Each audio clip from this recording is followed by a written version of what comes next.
Le Tchad est aujourd'hui le seul pays en Afrique qui bénéficie d'une stabilité. C'est étonnant. Si on contraste ça avec notre histoire, c'est étonnant.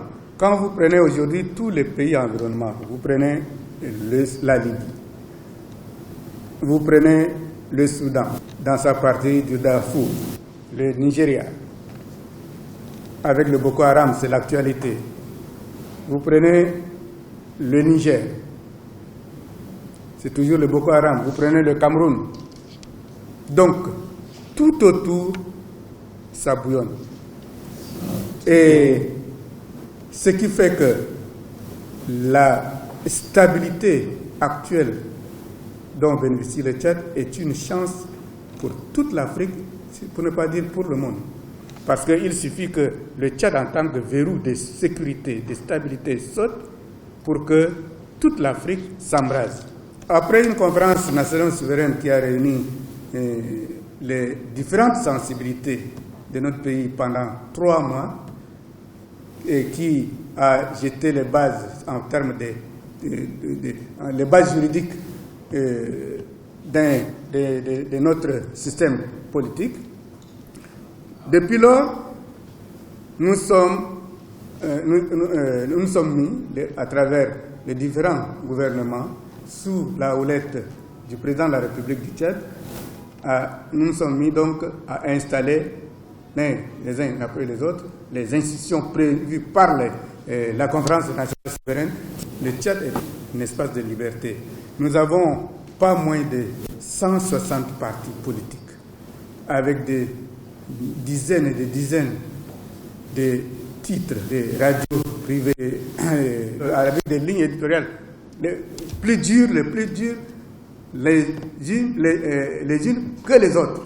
Nous avons pas moins de 160 partis politiques avec des dizaines et des dizaines de titres. On dit souvent que nous sommes un pays pétrolier. Nous ne sommes pas encore un pays pétrolier. La base de notre économie, c'est l'agriculture et l'élevage. Nous avons des potentialités énormes en matière agricole. Une agriculture, un monde rural qui représente plus de 80% de notre économie, de notre population. Depuis quelques années, le chef d'État a entrepris de mécaniser l'agriculture. Et c'est là pour mettre en valeur des périmètres, de vastes périmètres hydro-agricoles. Sur le plan de l'élevage, nous avons un cheptel de plus de 30 millions de têtes qui, malheureusement, est exploité sous forme et exporté en ce moment sur pied. C'est pourquoi notre gouvernement, sous les hautes orientations du chef d'État, a entrepris de mettre en place des abattoirs modernes. Aujourd'hui, il y a 4 abattoirs qui sont en projet de construction. Des unités de transformation sont en train d'être mis en place, de manière à ce que tous les sous-produits de l'élevage soient transformés sur place. L'objectif que nous visons en ce moment, une fois le point d'achèvement atteint, c'est de faire en sorte que nous puissions rendre l'énergie disponible. Aujourd'hui, on est dans l'ordre de 120 MW pour la ville de N'Djamena. Et il y a de cela quelques années, l'énergie était presque inexistante dans cette ville. Ça constituait un obstacle majeur pour nos investisseurs étrangers. Aujourd'hui, nous sommes à 120 MW dans la ville de N'Djamena, alors que dans les années 1990, c'était dans l'ordre de 5 MW. 5 MW dans les années 1990. Et l'objectif, c'est, puisque le besoin pour que notre économie fonctionne normalement, le besoin est de 2000 MW. Et c'est cet objectif que nous visons. Rendre disponible de l'énergie, tant dans nos villes que dans les campagnes. Et là, nous regardons beaucoup plus vers les énergies renouvelables.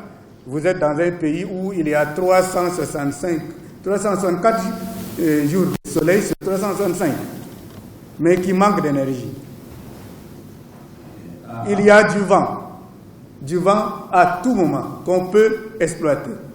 Donc, les possibilités sont là en termes de potentialité et à travers vous, nous lançons un appel pour que tous ceux qui disposent des compétences nécessaires dans ces domaines, des moyens dans ces domaines, et pour financer ces secteurs-là, et la porte leur est grandement ouverte. L'autre axe majeur, c'est les ressources humaines, la formation, l'éducation. En termes de grandeur, en termes comparatifs, en 1991, de la maternelle jusqu'au niveau de l'université, nous avions un effectif de 420 000. 420 000. Aujourd'hui, nous sommes à plus de 2 millions. 2 millions de la maternelle jusqu'à l'université. Nous avons aujourd'hui 8 universités. En 1991, je crois qu'il y en avait une seule. Nous avons 8 universités. Nous avons 7 instituts. D'ici 1-2 mois, nous allons, parce que l'autre souci fondamental, c'est les jeunes. En plus de la femme, c'est les jeunes, l'emploi des jeunes. D'ici 1-2 mois, nous allons organiser ici au Tchad un forum pour l'emploi des jeunes. L'objectif, c'est en 2016, arriver à recruter plus de 10 000 jeunes, toutes catégories confondues, tous diplômes confondus, soit dans la fonction publique, soit dans les services de sécurité, soit dans l'armée, plus de 10 000 jeunes, et faire en sorte que le secteur privé soit redynamisé pour créer de l'emploi en vue d'observer le nombre de plus en plus important de jeunes qui arrivent sur le marché du travail.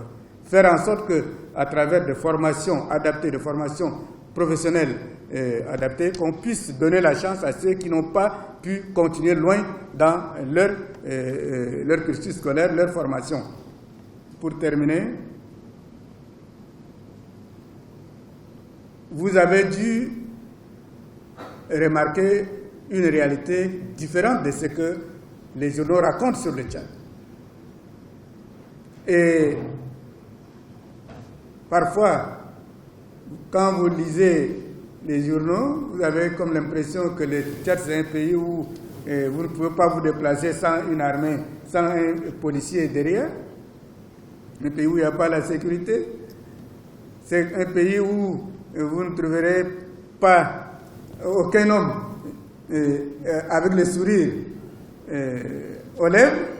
Un pays où vous ne trouverez aucune route, vous ne trouverez aucun bâtiment, aucune infrastructure.